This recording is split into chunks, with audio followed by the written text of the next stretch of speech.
नमस्कार, मैं कुमार श्रीकांत आपका स्वागत कर रहा हूँ वॉइस ऑफ हिंदू में। लेकिन आज breaking news, breaking news, breaking news यानी कि सबसे अंदर की खबर, बीजेपी के अंदर की खबर, जिसको अभी मेन स्ट्रीम मीडिया ने पकड़ा नहीं। जानते हैं, मैं जिस खबरों को बताता हूँ या फिर आप जिन खबरों को यहाँ पर देखते हैं, वो खबरें जब चल जाती हैं उसके 2 दिन बाद मेन स्ट्रीम मीडिया उन खबरों को पकड़ती है। यानी कि सबसे पहले खबर आप तक पहुँचाने का काम या किसी नरेशन को समझाने का या फिर इंटरनल स्टोरीज निकालने का काम, इन्वेस्टिगेटिव जर्नलिज्म करने का काम केवल मैं आपके लिए इस प्लेटफ़ॉर्म पे करता हूँ। मिशन 272 प्लस यानी कि बीजेपी 272 का आंकड़ा इस जनवरी में छूने जा रही है। कैसे? उसके पीछे कौन सी रणनीति है, कौन से लोग आ रहे हैं, किनसे बात चल रही है, किसको मंत्रालय दिया जा रहा है और क्या कुछ पूरा अंदर खाने अमित शाह यानी कि मोटा भाई पूरा प्लान बना चुके हैं। आज इसको विस्तार पूर्वक एक्सक्लूसिव रिपोर्ट आप तक पहुंचाने जा रहा हूं। लेकिन आप लोगों से उम्मीद है, आप लोगों से अनुरोध है कि वीडियो को अंत तक देखिए, वीडियो को लाइक कीजिए, चैनल को सब्सक्राइब कीजिए, वीडियो को शेयर कीजिए और अगर आप इस वीडियो के बारे में कुछ सोचते हैं तो कमेंट बॉक्स में अपनी राय रखिए।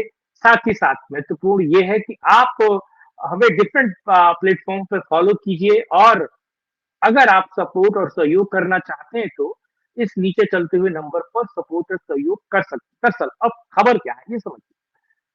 आपको पता है कि 4 जून को जब रिजल्ट आया, बीजेपी 303 से सिमट कर 240 पर आकर ठहर गई। उसके बाद नीतीश की बैसाखी, और उसमें कहने में कोई दो राय नहीं, नीतीश हो या नायडू की बैसाखी आई और नायडू और नीतीश के बैसाखी से 280 का टारगेट बीजेपी का पूरा हुआ।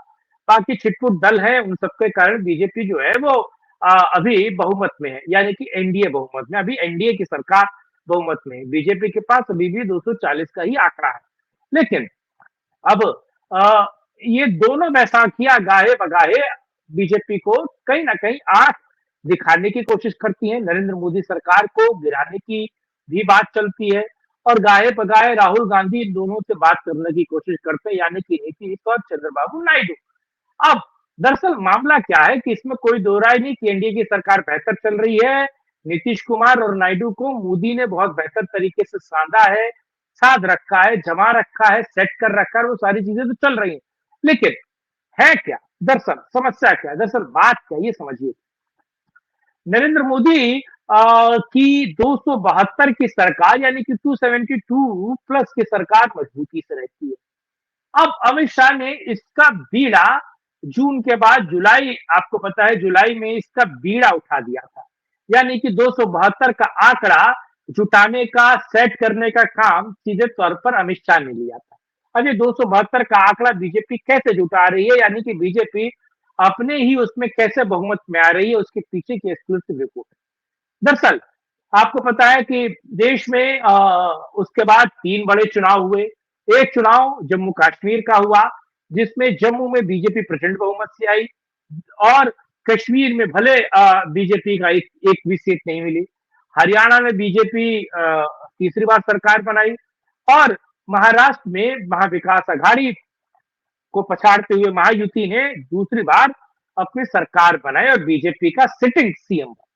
अब जैसे ही महाराष्ट्र में ये सारा खेल होता है, कहीं ना कहीं लोग डर जाते हैं। अब जो शिवसेना है, यानी कि शिंदे ग्रुप की बात नहीं कर रहा हूं मैं, उद्धव की शिवसेना है, उनके चुने हुए विधायक जो है वो सभी परेशान हैं। उनको लगता है कि ना हम विधानसभा में हमारे पास बहुमत है, यानी कि विधानसभा 5 साल आपको उनको इंतजार करना पड़ेगा और लोकसभा में हमारा नाम लेने वाला कोई है नहीं। अब दरअसल देवेंद्र फडणवीस मुख्यमंत्री बनने के बाद उनका सबसे पहला काम ये हुआ, उन्होंने शिवसेना यानी कि उद्धव ग्रुप के जो 8 ऐसे सांसद हैं जिनसे उनकी बात बिल्कुल लगभग तय है, 8 में से एक व्यक्ति को बनाया जाएगा कैबिनेट। मैं अलग अलग पार्टियां बता रहा हूं, कौन कौन सी पार्टियां टूट रही है और वो सांसद कैसे ट्रांसफर हो रहे हैं। अब जब आपको पता है कि 1/3 सांसद टूट कर आप पे मिलते हैं तो दल बदल कानून लागू नहीं होता। तो जो उद्धव ग्रुप के 8 सांसद बीजेपी में मर्ज कर रहे हैं, यानी कि वो बीजेपी में आ रहे हैं। अगर वो बीजेपी में आते हैं तो दल बदल का कानून उन पर लागू नहीं होगा। एक कैबिनेट मिनिस्टर उनमें से 8 में से एक को बनाया जाएगा और एक को राज्य स्तर का स्वतंत्र प्रभार दिया जाएगा। दूसरा, एनसीपी यानी कि शरद पवार। शरद पवार के 7 ऐसे सांसद हैं जिनसे सेटिंग हो चुकी है मोटा भाई की, और वो बहुत जल्द यानी कि जनवरी में ही 26 जनवरी के आसपास आप देखेंगे कि बीजेपी में वो शामिल हो रहे हैं और उसमें से एक व्यक्ति को कैबिनेट मिनिस्टर का पद दिया जा रहा है। बहुत जल्दी मैं नामों का भी खुलासा करने वाला हूं अगले अगले उसमें। ठीक, ये हो गया, यानी कि उद्धव के साथ साथ शरद पवार के लिए खतरे की घंटी है और शरद पवार के जो विधायक वो जो सांसद है वो आ रहे हैं। दूसरा, 13 ऐसे सांसदों में से 10 ऐसे सांसद है, मैं बात कर रहा हूं कांग्रेस की। कांग्रेस के 10 सांसद जो हैं वो सीधे तौर पर बीजेपी में शामिल होने जा रहे हैं, और क्योंकि उनको भी पता है कि विधानसभा में उनका नाम लेने वाला कोई नहीं है, विधानसभा में कुछ है नहीं, सेंट्रल में सरकार बननी नहीं है, तो 10 में से एक व्यक्ति को कैबिनेट मिनिस्टर, दूसरे व्यक्ति को स्वतंत्र प्रभार और तीसरे को एमओएस बनाया जा रहा है। अब बहुत महत्वपूर्ण ये है कि इसमें अगर आप देखेंगे, अगर पूरी चीजों को मिलाया जाए तो 10, 8, 18 और 7 यानी कि 25 का आंकड़ा सीधे बीजेपी में मिल रहा है। तो 240, 265 बीजेपी सीधे तौर पर बन रही है। दूसरा, बीजेपी ने एक बहुत बढ़िया और बेहतर दांव खेला। आपको पता है 4 ऐसे निर्दलीय सांसद है जो बीजेपी के समर्थन में आए हैं और वो बीजेपी में अपना विलय करने जा रहे हैं। तो ये आंकड़ा पहुंचता है 269, यानी कि 269। अब एक और चीज है, मैं एक और महत्वपूर्ण आपको बात बताने जा रहा हूं।